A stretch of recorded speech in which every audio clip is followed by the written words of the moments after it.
যে খবর এসে পৌঁছচ্ছে, সাসপেন্ড করা হয়েছে বারুইপুর থানার আইসি সমর দে সহ দুজনকে। সাসপেন্ড করা হয়েছে বারুইপুর থানার আইসি সমর দে সহ দুজনকে। বারুইপুর পশ্চিমের বিজেপি প্রার্থীকে মারধরের অভিযোগে সাসপেন্ড বারুইপুর থানার আইসি। আরো বিস্তারিত জানাবেন প্রতিনিধি ময়ূক ঠাকুর চক্রবর্তী আমাদের সঙ্গে রয়েছেন। ময়ূক, কি খবর?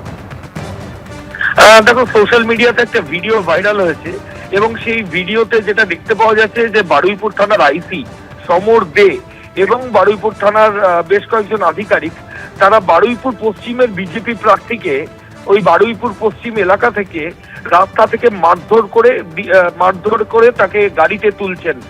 গোটা ঘটনার সূত্রপাত ভোটের যেদিন কাউন্টিং গত তার পরের দিন অর্থাৎ 5 তারিখ বিকেলে, যেটা অভিযোগ যে তৃণমূল কংগ্রেসের তরফ থেকে একটা অভিযোগ আসে যে বিজেপির তরফ থেকে ওখানে বিভিন্ন জায়গায় ভাঙচুর চলছে।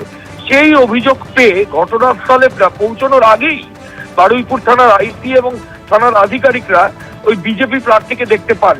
যেটা অভিযোগ যে বিজেপি প্রার্থী ওখানে মারধর করছিলেন বা কোনো ভাঙচুর করছেন এরকম কিছু পাওয়া যায়নি। তার আগেই বিজেপি প্রার্থীকে রাস্তায় দেখে তাকে মারধর করতে শুরু করেন বারুইপুর থানার আধিকারিকরা।